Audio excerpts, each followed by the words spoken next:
The first dish that we will start with is Christmas breakfast granola. We first start by making some brown butter. This is what will kind of give it the nuttiness that we need. So I have some butter. This is unsalted, but you can go ahead and use salted butter as well. Milk, when you taste, is a little sweet, right? It comes from the milk solids that exist in the butter. Those milk solids, because of the sugar, will start caramelizing and give the nutty flavor to it. You have to keep moving the butter around, otherwise it will burn. Okay, now that my butter is melted, it's a little foamy, and I'm going to reduce the temperature and let it kind of caramelize and brown up. Okay, so while my butter is browning, I'll tell you what are the other ingredients that go into this granola. We have some oats. You could use rolled oats, you could use steel cut oats, whatever you have at home. So I have some sunflower seeds, some linseeds. I have almond flakes here, but if you have almonds at home, just chop them up roughly and put that in.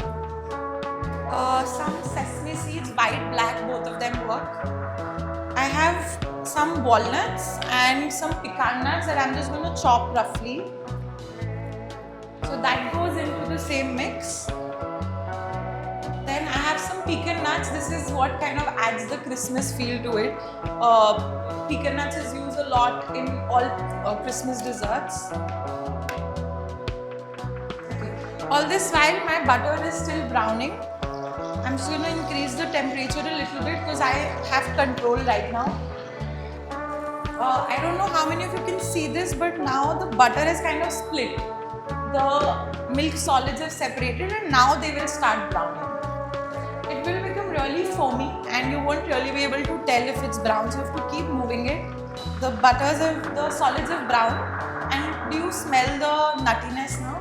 So this is the only sweetening agent that we are going to add. You can use honey, maple syrup. Now you have to kind of combine both the things, so it will take some time for it to come together. So you keep boiling it, but keep moving it around because this honey, it might stick to the pan and start burning.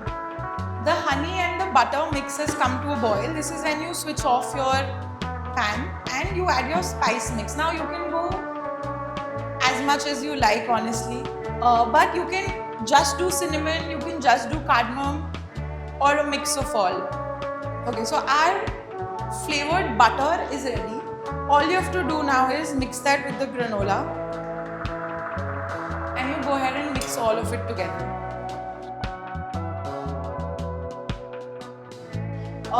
We don't have an oven today, so this is how the mix looks. It's a little liquidy and gooey. But when you bake it, because there is so much honey and butter, it is going to caramelize and become slightly crunchy. So you just put that on a baking sheet.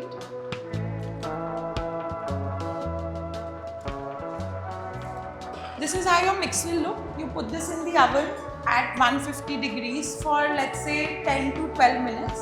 So once that is done, you get that out, you put your berries. You can go ahead, you can use figs, you can use cranberry, you can use raisins, sultanas, anything and everything that you have at home. If you're planning to use dried fruits, candied fruits, like you want to add some cherries, you want to add candied pineapple, all of that you do at the end because these are already dried, they will burn off in the oven. So close to 12 to 15 minutes is what it will take, but please make sure you check, it should not be soggy at all. The color of your granola will completely change. Versus this is what it will look after baking. So that is how much color you want in your granola.